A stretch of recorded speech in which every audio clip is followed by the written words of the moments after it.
বর্তমানে বাংলাদেশ থেকে ভারতে এলটিবি অর্থাৎ লং টার্ম ভিসায় আবেদন করা সম্ভব।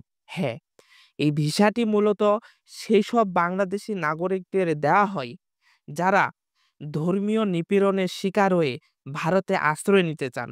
ভারত সরকার এই এলটিবি ভিসাটা ধর্মীয় নিপীড়নের যারা শিকার হয় তাদের উদ্দেশ্য করে এই এলটিবি ভিসাটা প্রদান করতে পারে।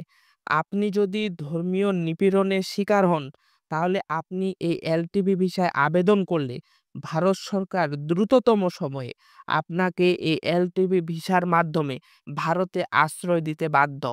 তো ভিসা প্রত্যাশী ভাই ও বোনেরা, আমরা ভারতীয় পাসপোর্ট ও ভিসা রিলেটেড সর্বশেষ গুরুত্বপূর্ণ তথ্য এই চ্যানেলে আপলোড করে থাকি। সেজন্য অবশ্যই আমাদের চ্যানেলটি সাবস্ক্রাইব করে দিবেন আর ভিডিওটিতে লাইক দিতে ভুলবেন না। তো চলুন আমরা আজকে আলোচনা করব আপনি কিভাবে এই এলটিবি ভিসাটা নিয়ে বৈধভাবে ভারত যেতে পারবেন এবং সেখানে অবস্থান করে ভারতের নাগরিকত্বে আবেদন করে সেখানে ভারতের নাগরিকত্ব পেয়ে বসবাস করতে পারবেন। তো চলুন আলোচনা করা যাক। এলটিবি ভিসায় আবেদন প্রক্রিয়া, প্রয়োজনীয় কাগজপত্র এবং যোগ্যতা সম্পর্কে কিছু গুরুত্বপূর্ণ ধারণা আপনাদের দেওয়ার চেষ্টা করি। চলুন। যোগ্যতা, আপনাকে অবশ্যই একজন বাংলাদেশি নাগরিক হতে হবে, তাহলে আপনি এই এলটিবি ভিসায় আবেদন করতে পারবেন। আপনি সংখ্যালঘু সম্প্রদায়, যদি হিন্দু হয়ে থাকেন, শিখ হয়ে থাকেন, বৌদ্ধ হয়ে থাকেন, জৈন হয়ে থাকেন, পার্সি হয়ে থাকেন, খ্রিস্টান হয়ে থাকেন, তাহলে আপনি এই ভিসায় আবেদন করতে পারবেন। ধর্মীয় নিপীড়নের কারণে ভারতে আশ্রয় নিতে ইচ্ছুক হতে হবে। আপনি যদি ধর্মীয় নিপীড়নের জন্য ভারতে আশ্রয় নিতে চান তাহলে ভারত সরকার আপনাকে এই এলটিবি ভিসাটা প্রদান করবে।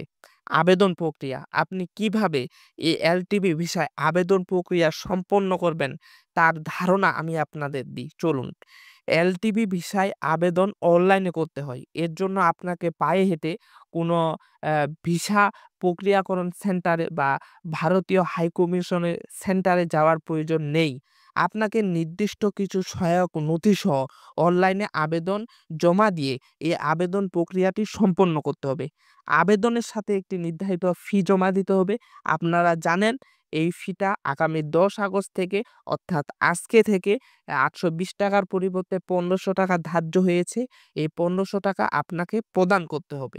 অনলাইনে আবেদন জমা দেওয়ার পর আপনাকে সংশ্লিষ্ট এফআরআরও অর্থাৎ ডিসিপি অর্থাৎ এফআরও অফিসে প্রয়োজনীয় কাগজপত্র সহ যেতে হতে পারে।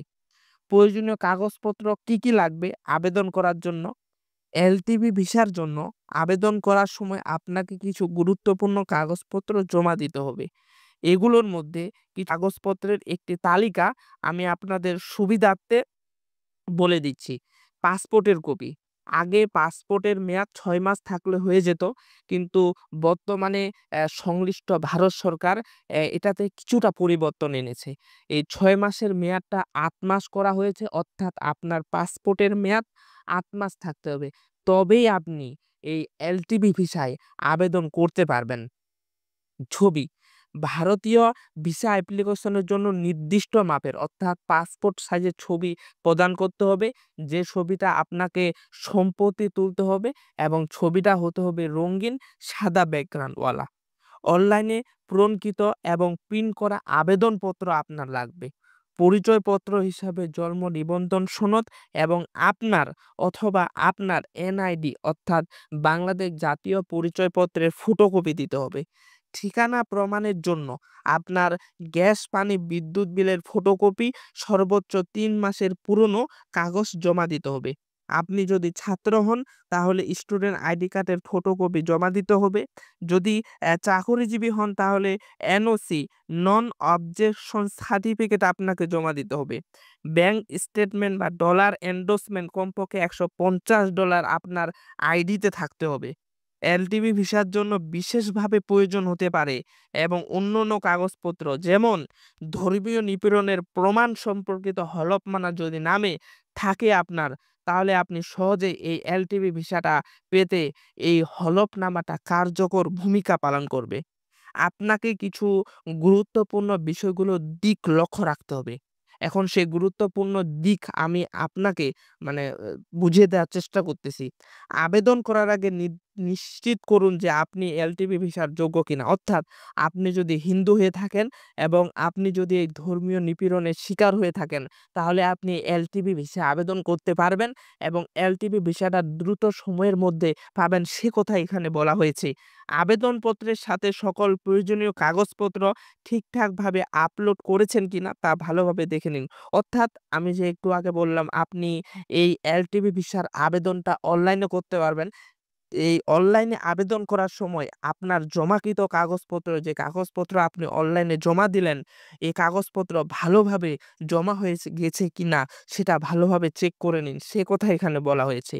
ভারতীয় ভিসা প্রক্রিয়াকরণ ফি যেটা একটু আগে বললাম ৳৮২০ র পরিবর্তে ৳১৫০০ দান করতে হবে। তাই আবেদন করার আগে সর্বশেষ তথ্য জেনে নেওয়া উচিত। আমরা এই ভিডিওর মাধ্যমে আপনাকে সর্বশেষ তথ্য জানিয়ে দিলাম আপনি কিভাবে এই এলটিপি ভিসা আবেদন করতে পারবেন এবং আপনি কিভাবে এলটিপি ভিসা নিয়ে ভারতে আশ্রয় নিয়ে আপনার কাঙ্ক্ষিত যে নাগরিকত্ব আ পেতে চাচ্ছেন সেই নাগরিকত্ব পেতে পারেন। আমরা এই ভিডিওর মাধ্যমে আপনাদের জানিয়ে দিলাম। ভিসা প্রত্যাশী ভাই-বোনেরা আপনারা জানেন আমরা দৈনিক নিত্যদিন আমরা এই চ্যানেলে ভারতীয় ভিসা রিলেটেড গুরুত্বপূর্ণ তথ্য আপনাদের দেওয়ার চেষ্টা করি। তারই ধারাবাহিকতায় আমাদের আজকের ভিডিও ছিল। তো এই ভিডিওটি যদি আপনাদের ভালো লেগে থাকে তাহলে অবশ্যই আমাদের সাবস্ক্রাইব করুন চ্যানেলে। আর আপনার বন্ধু-বান্ধবকে শেয়ার করতে ভুলবেন না। দেখা হচ্ছে পরের ভিডিওতে। সে পর্যন্ত ভালো থাকুন, সুস্থ থাকুন। ধন্যবাদ।